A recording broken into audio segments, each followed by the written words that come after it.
Penghitungan suara yang dilakukan masing-masing partai terus bergerak merebut 45 kursi di DPRD Gianyar. Berdasarkan hasil perhitungan sementara dari intern partai, Partai Golkar Gianyar yakin bisa merebut 6 kursi, sementara Partai Gerindra yakin bisa merebut 4 kursi, sehingga ke depan kedua partai ini optimis sama-sama membentuk satu fraksi di DPRD Gianyar.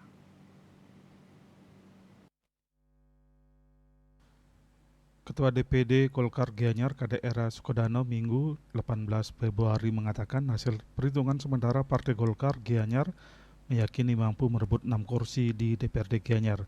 Masing-masing daerah pemilihan dapil menyumbangkan 1 kursi kecuali dapil Payangan.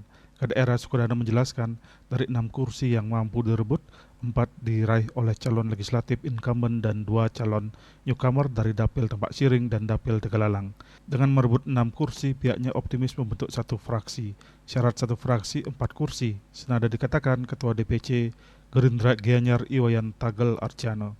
Hasil perhitungan sementara Partai Gerindra Gianyar yakin mampu meloloskan 4 caleg untuk duduk di kursi DPRD Gianyar, masing-masing 1 caleg dari dapil Gianyar, dapil Belah Batu, dapil Payangan, dan ketiganya merupakan caleg incumbent. Sementara 1 caleg dari dapil Tempat Siring merupakan caleg newcomers.